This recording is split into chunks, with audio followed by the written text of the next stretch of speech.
And that's, I suppose, why I have spent definitely the best years of my life and most of my life in this campaign. In 1977, when my friends went home, I stayed. I was adopted by President Yasser Arafat, who used to feed me breakfast from his hands in the mornings. I mention that because I want to make something else clear. I am not a supporter of Hamas. I have never been a supporter of Hamas. But I am a supporter of democracy. And no one has the right to choose the leadership of the Palestinian people except the Palestinian people themselves.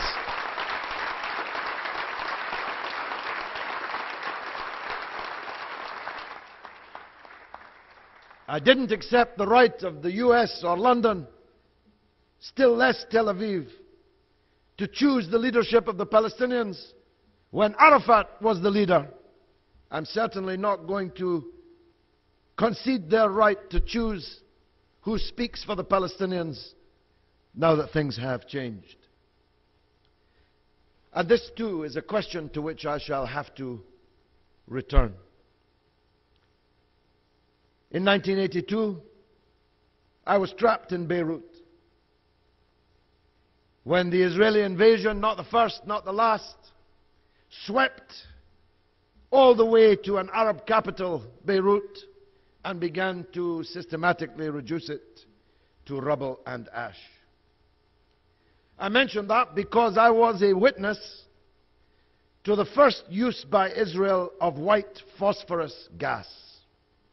You saw that little girl speak so eloquently of the smell of gas everywhere in her home, on her clothes, on her toys. That little girl was describing the smell of the phosphorus gas which Israel used for the first time in 1982.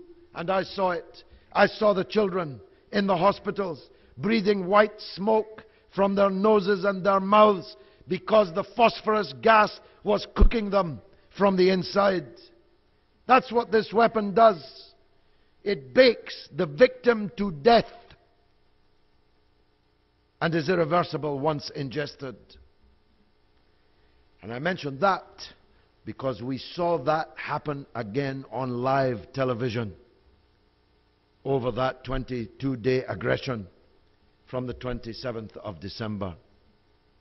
Imagine a state calling itself the Jewish state dropping gas on civilians trapped with nowhere to run, nowhere to hide, no choice to be a refugee again, because those doing the bombing had taken the precaution of locking the doors before the bombing began.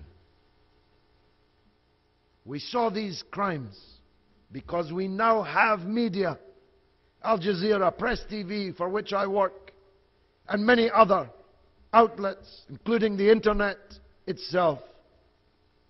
And what pictures, what stories we saw. We saw that little girl held up on Al Jazeera, age 3, her skin blackened by fire, who had lain out for 3 whole days in Zaytuna in Gaza, dead. The ambulance men told if they entered Zaytuna to rescue the dying, to collect the dead, that they too would be killed.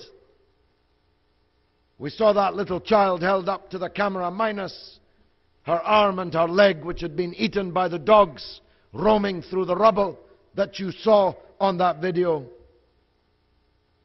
We heard the story of the dead girl, baby, found dead suckling on the toe of her dead mother.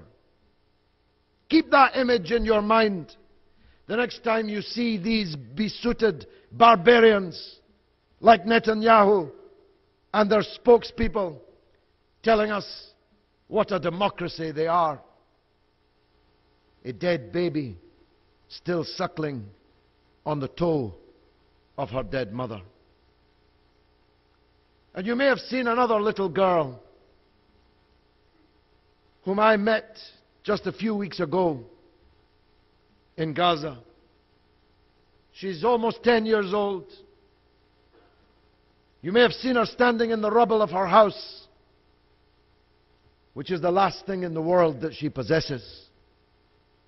She was staying with her grandmother when the news came through that our house had been destroyed by Israeli bombers. And her mother and her father and all 5 of her brothers had been murdered by these bombs. What did I do to Israel, she asked. What did I do to deserve this, she asked. But she said something else, which I am bound to say to you. When I met her in Gaza, she asked me this: where is this Arab world they teach us about in school? Where is this Ummah they tell us about in the mosque? Why did they leave us alone in all of this? Why did they leave us alone? I had to turn away when she asked the question the second time. I couldn't face her because I had no answer as to why some of the richest people, some of the wealthiest countries in the world, which are Arab and Muslim countries, 300 million Arabs, 1.8 billion Muslims, could stand by and watch this crime that we just saw on that video and be so incapable of lifting a finger to stop it or even to come to the rescue of those who were its victims. And I was thinking about all of that on the 10th of January of this year, as I marched with 100,000 other Britishers through the streets of London on our way to the Israeli embassy, where we demonstrated day after day, night after night, during this aggression. And I decided that I would say at the end of that demonstration that I would lead a convoy of aid from London to Gaza, which we organized in 4 weeks flat. We left London on the 14th of February, St. Valentine's Day, with love to Gaza. And we arrived on the birthday of the Prophet, peace be upon him, and kissed the ground, the holy ground of Palestine, at the end of this great odyssey.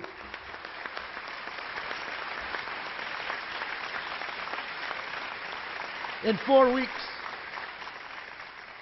we gathered 110 British vehicles, 300 British citizens, $2 million worth of aid, and we carried it through 8 countries, 8,000 kilometers, sleeping in our cars, driving sometimes 18 hours a day, always headed towards Palestine. It wasn't an easy journey. We passed through Belgium, France, Spain. We crossed to Morocco and across the Maghreb, through the North African Arab countries. Some of the governments weren't so happy to see us, although they had to pretend that they were. Between Morocco and Algeria was rusted shut. Can you believe it? It's not enough that the Arabs are divided into 23 mini countries invented by their enemies to keep them divided so their enemies could steal their things. Some of their borders are locked shut. The border between Morocco and Algeria had to be opened for us using a blowtorch. Fire was necessary because it had rusted shut. In fact, it's been closed for 16 years. It's opened only twice, and both times for me. In 1999,